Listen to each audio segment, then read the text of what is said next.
ahora en la tercera parte vamos a ver volumen de sólido de revolución. Bueno, es el cuerpo que se genera al hacer girar una región plana alrededor de una recta. Fíjense en este caso, si hago girar ese triángulo alrededor del eje de las X, al girar generaría un cono. ¿Ven? En cambio, si hago girar, supónganse, simplemente un segmento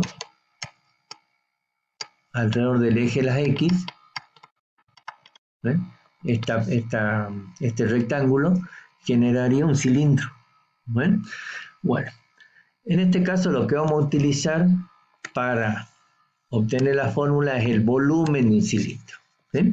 Que la fórmula es pi radio al cuadrado por la altura. Bien, bueno, aquí está cómo lo direccionamos al cilindro. ¿Ven?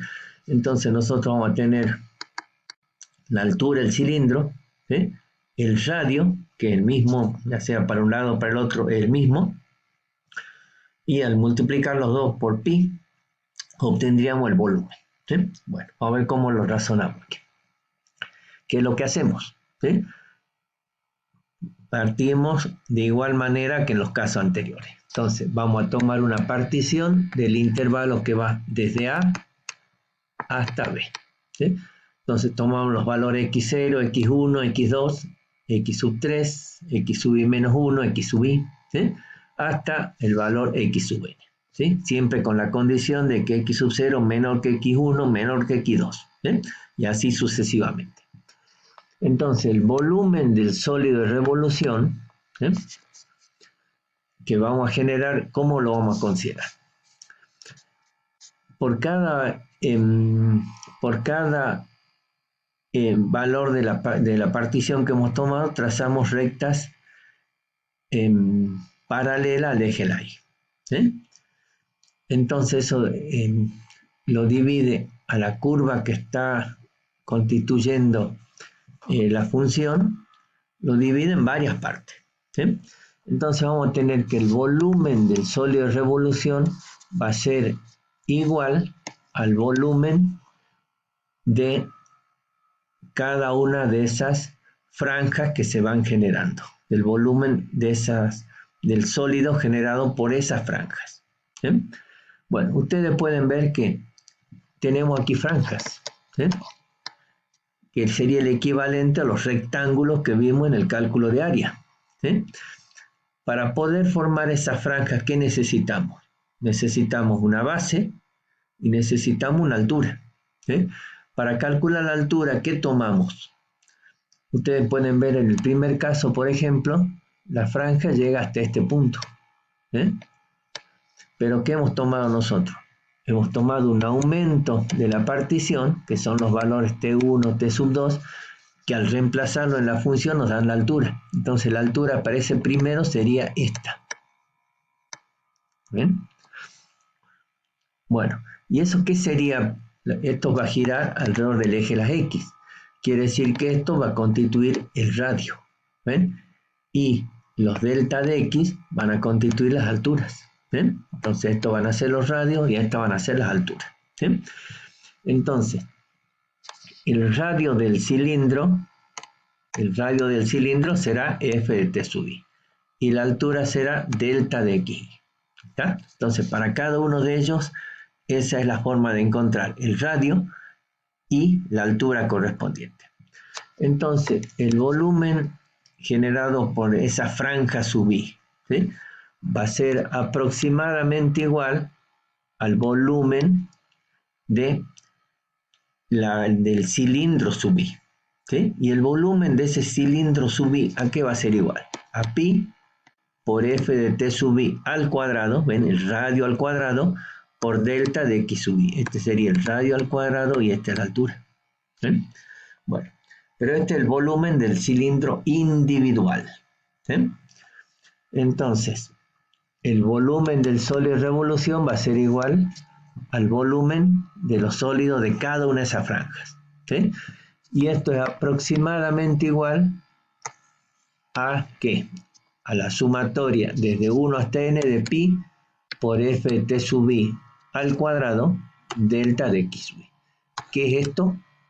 Como siempre, la suma de Riemann, ¿ya? Que nos da un valor aproximado. Entonces, ¿cómo mejorar esta aproximación? Haciendo que delta de xy tiende a 0, lo que equivale a decir que la norma de la partición tiende a 0. Entonces, el volumen de sólido de revolución se va a definir como el límite cuando la norma de la partición tiende a 0 de la suma de Riemann, ¿sí? Si este límite no depende ni de la partición ni del aumento, voy a tener que el volumen del sólido de revolución va a ser la integral desde a hasta b de pi por f de t sub i al cuadrado diferencial de x, ¿sí? O pi por la integral desde a hasta b, la función i al cuadrado diferencial de x. Entonces esta es la fórmula que ustedes tienen que saber para poder calcular el volumen de un sólido de revolución. Bueno, en este caso nos piden calcular el volumen del sólido de revolución que se obtiene cuando la región limitada por la curva y igual a x cubo, y igual a 8 y x igual a 0 gira alrededor del eje de las y. Entonces ustedes pueden ver aquí x igual a 0, el eje de las y. Y igual a 8 es esta recta. ¿Sí? Igual a x cubo esta curva. Entonces, esta es la región que tengo que va a girar, en este primer caso, alrededor del eje de las y. ¿Sí? Entonces, si gira alrededor del eje de las y, ¿sí? Tengo que considerar la integral desde, la fórmula sería, desde a hasta b, x diferencial de y. ¿Sí? O sea, x en función de y, diferencial de y. ¿Sí? Entonces tengo que el volumen va a ser pi por la integral desde 0 hasta 8. Estamos integrando con respecto de y, ¿sí? Entonces desde 0 hasta 8. De x en función de y, o sea, si despejo x de aquí, quedaría que x va a ser la raíz cúbica de y. Entonces tengo la raíz cúbica de y al cuadrado, diferencial de y. ¿Sí?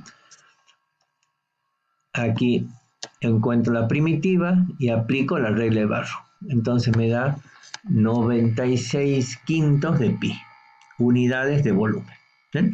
Entonces si hago girar esa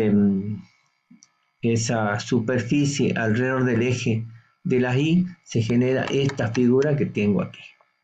¿Está? Bueno, ahora, ¿qué pasa si gira alrededor del eje de las x?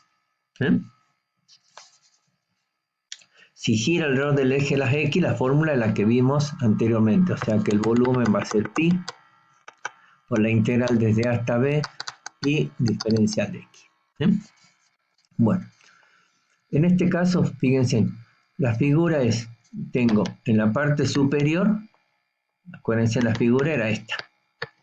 ¿Ven? Entonces al girar queda un hueco aquí al medio. ¿Ven? Que si ustedes observan la figura, fíjense en la curva que está en negro, como que se introduce, va hasta el origen, ¿ven? Que es este punto, ¿ven? Entonces queda un hueco aquí, en esta zona queda un hueco, ¿ven?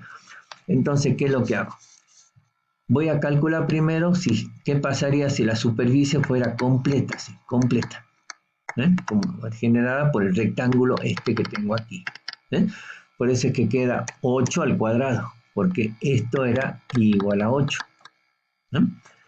Bueno, y eso le voy a restar la generada por esta curva, por abajo de la curva. Entonces al restarle toda esta parte, queda solamente esto, que es lo que va a girar y me va a dar el volumen correspondiente. ¿Ven? Entonces esto que tengo aquí es ese planteo correspondiente.